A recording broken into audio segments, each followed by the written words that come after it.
இன்றைக்கி என்னோட ஒரு நாள் வீடியோவில் நாங்கள் வந்து காது குத்துக்காக ப்ரிப்ரேஷனாக என்னென்ன பண்ணியிருந்தோம் அப்படிங்கிறத தான் இந்த வீடியோவில் நான் சொல்லியிருக்கேன். வாங்க வீடியோக்குள்ளே போகலாம்.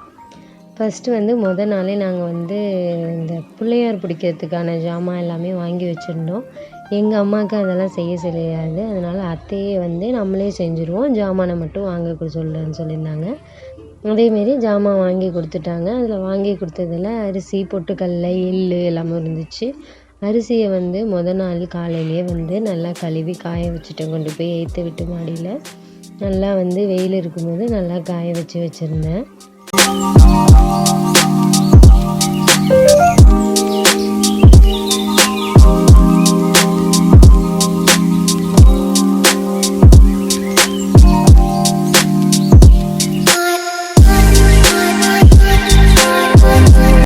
காய வச்சதுக்கப்புறம் இயந்திரக்கல் இருக்கு இல்லையா, அதில் வந்து அந்த அரிசியை கொட்டி நல்லா உடச்சி வச்சுக்கிட்டோம். உடச்சி அதை தனியாக சலித்து தனியாக வச்சுக்கிட்டோம். அந்த சலித்ததில் மீதி உள்ள மாவை வந்து மாவில் போட்டுக்கலான்னு அதை தனியாக வச்சுக்கிட்டோம் இல்லையா. வெல்லத்தை வந்து நல்லா பாவாக காய்ச்சி அதில் வந்து தண்ணியில் ஊற்றுனா உருண்டு வர பதத்துக்கு வந்ததுக்கப்புறமா அதை வந்து உடச்சி வச்ச காப்பரிசியில் வந்து கிளறி சூடு நல்லா எருகி போகிறதுக்கு முன்னாடியே ஒரு பேப்பரில் ஒரு சுருள் மாதிரி ரெடி பண்ணிவிட்டு அதை வந்து நம்ம பேப்பர் வச்சு நல்லா அந்த லேசாக ஒரு குச்சை வச்சு குத்தினோன்னா அந்த கூம்பு ஷேப்புக்கு வந்துடும். அந்த அளவுக்கு நல்லா குத்தி அப்புறம் ஒரு ஷேப் பண்ணி ஒரு நூலை போட்டு கட்டி அப்படியே வச்சிடணும். காது குத்தும்போது நம்ம வந்து அதை வந்து ஓப்பன் பண்ணலாம். இப்போ அதை ஓப்பன் பண்ணக்கூடாது, உடைக்காமல் அழுங்காமல் குலுங்காமல் இதை வந்து எடுத்துகிட்டு போகணும். இதேமாரி தான் எள்ளு பிள்ளையார், பொட்டுக்கடலை பிள்ளையார் எல்லாமே பண்ணியிருந்தோம். பூஜை ஜாமுக்காக நிறைய வந்து நார்த்தங்காவும் லெமனும் கேட்டிருந்தாங்க. லெமனும் நார்த்தங்காவும் நம்ம வீட்டிலே இருந்துச்சு, அதை அப்படியே கொஞ்சம் கொஞ்சமாக பறித்து எடுத்துக்கிட்டேன்.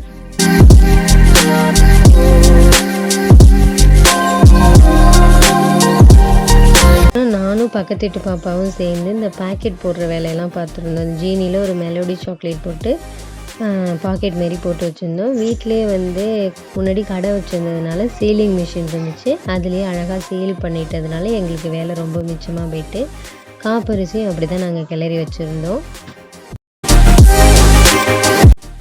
அதே மாதிரி கோயிலுக்கு வந்து தேவையான இந்த துண்டு, அப்புறம் சாமிக்கான புடவை, அப்புறம் சப்தகன்னிகளுக்கான சின்ன சின்ன புடவை மாதிரி இது எல்லாமே நாங்கள் வந்து ரெடி பண்ணி வச்சுருந்தோம். இது எல்லாமே கோயிலுக்காக வாங்கி வச்சுருந்தோம்.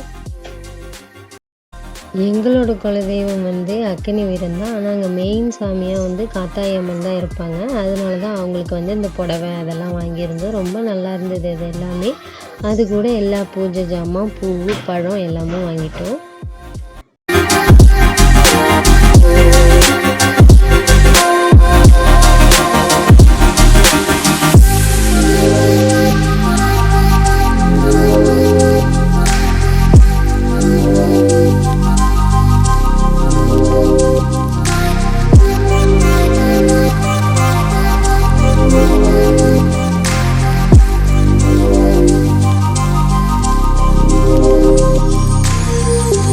போகிற ஹரிபரியில் எதுவும் மறந்து கூடாதுங்கிறதுனாலேயே நாள் நைட்டு டைனிங் டேபிள்லேயே விளக்கு, குத்து விளக்கு, பொங்கப்பானை, பச்சரிசி, மாவிளக்கு பிடிக்கிறதுக்கானது எல்லாத்தையும் எடுத்து வச்சு நாளே வீடை க்ளீன் பண்ணிவிட்டேன்.